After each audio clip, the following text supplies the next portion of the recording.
Guys, good afternoon everybody. Good afternoon nga mga kalamon at kapatay gutom. Kailangan ko nga itong voice over. Samahan nyo nga akong mag-voice over ng ating vlog for today ay in the walking dito sa Vietnam. Ayan nga si vlogger girl nyo. Ayaw niya nga dyan maglakad o diba nakatitig lang yun sa akin. Hindi ko nga alam kung bakit ayaw niya dyan maglakad. Siguro guys dahil basa pa nga yung sahig. Kanina pa kami nag-walking kasi nga basa pa yung sahig. Tapos ngayon hindi na ako nakatis kasi tanghali na at pataas na ba yung araw. Pero ang hindi, ayaw na talagang maglakad kasi basa nga yung sahig. Ito na naman nga mga guys yung realidad ng buhay namin ni vlogger girl nyo. Tamang lumakad na naman nga kami dito sa nakikita nyo palagi dito sa village namin. Kaya sorry na nga mga guys. Sorry talaga mga kalamon at kapatay gutom. Wala kasi kaming ibang ganap ni vlogger girl nyo. Hindi man kami pwedeng lumayo dahil nag-uulan na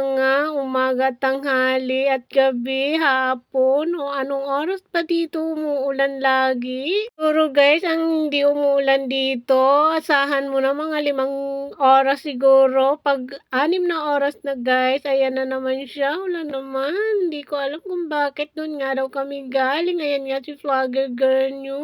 Hinto nga ako dito mga guys kasi nga malikot nga itong aming kuha ni vlogger girl nyo kasi nga lumalakad nga siya dyan. Nakahinto naman kami. Ayan, hindi naman siya malikot yung kuha namin. Ayan nga si vlogger girl nyo. Lagi nga kami nag-aaway dito ni vlogger girl nyo kasi nga bagal-bagal niya nga dyan maglakad. Kung nga sa kanya bilisan niya na kasi nga mainit na tanghali na kasi kami lumabas dahil nga yan sa pinatuyo natin yung kalye. Itong babae na to, ayaw talaga yan maglakad na basa talaga yung sahig. Kaya kung nakikita nyo, hinihila ko siya dyan. Nga, papunta nga kami dito sa may simbahan namin dito. Yung maliit bang kapilya dito sa amin. Kasi nga, pinapaganda nga dyan yung harapan ng kapilya na yan. Siguro nga mga kalamon, dahil nga magpapasko na, kaya hinahanda na nila yan. Hindi ko alam guys kung magsisimbang gabi dito. Never pa kasi ako dito mga guys nakasimbang gabi. Siguro nagsimba lang kami dito nung 25. Buhay pa yung mga amo ko ba. Forward nga, nandito na nga kami sa harapan ng simbahan. Ayan nga si nanay. Siguro sila yung nag-aano dyan, namamahala. Guys, yung clubhouse. Nasa may harapan nga kami ng clubhouse. Ayan nga si vlogger girl nyo. Ayaw na naman niya nga maglakad. Tapos ito nga mga guys, yung tindahan dyan kung saan ako nagpapadala dito ng GCash doon sa probinsya namin. Ito daw guys yung harapan nila. Tapos marami nga puno dyan. Nakikita nyo na nga ito sa mga old vlogs namin ni vlogger girl nyo. Kaya pasensya na nga kayo mga guys. Nandito na naman nga kami. Nga si Misha nyo nagyaya na nga sa dyan na bumalik na lang daw nga kami. Kasi tinatamad siguro siya. Sabi ko nga dyan kay vlogger girl nyo, hindi man tayo makatulong dito kinanay. Kasi nga nagyaya nga sa pauwi na ng bahay. Ganun siguro mga guys kung tumatanda na yung mga alaga natin. Kumbaga sa tao ba guys na tatamad na silang mag-walking. Mga guys, naglakad-lakad na ba kayo? Maglakad-lakad na kayo kasi kailangan nyo yan. Lalo na kung may edad na tayo. Na yung mga lolo't lola dyan, maglakad-lakad na kayo kasi yung ang sakit natin sa tuhod, sa balakang, o saan pa man na parte ng katawan natin ng mga mananakit.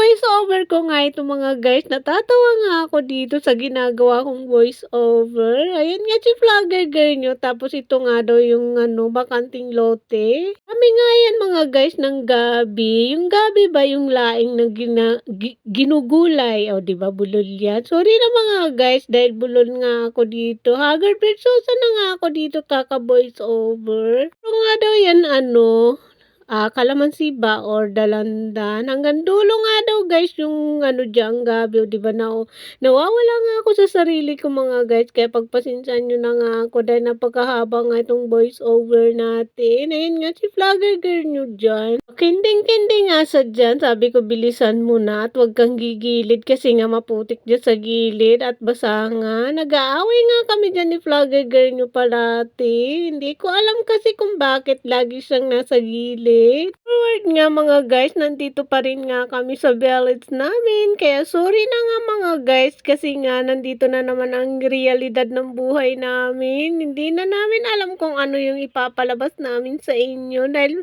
nauulit na naman nga itong vlogs namin. Pero don't worry mga guys dahil may surprise ako sa inyo sa darating na linggo. Abangan nyo na. Abangan nyo na nga lang guys kasi nga hindi ko alam kung uulan ba o iinit sa linggo. Diba nga pabago-bago ngang panahon natin. Doon nga daw kami galing. Kaya nga dyan yung kaibigan ko nagagala daw kami sa linggo. Sabi ko nga sa kanya, saan ba tayo pupunta? Pupunta nga daw kami doon sa dapat namin puntahan. Wag niyo muna akong tanungin kung saan para surprise naman sa inyo. Ayan nga si nanay nasalubong ko siya dyan. Sabi ko, ang sexy naman ang suot mo. Nga kami diyan parehas dahil nga sabi ko sa kanya, ang sexy mo naman sa suot mo dahil napakaikli nga yung palda niya. Sabi niya nga sa akin, hindi naman daw palda yun at short nga daw yun. Saan nyo nga ito guys dahil napakahaba nga itong vlogs namin. Kailangan ko nga talaga tong i-voice over dahil maingay nga yung paligid namin. Marami nga dyan kapwa aso ni vlogger girl nyo na tamang kumahol nga dyan sa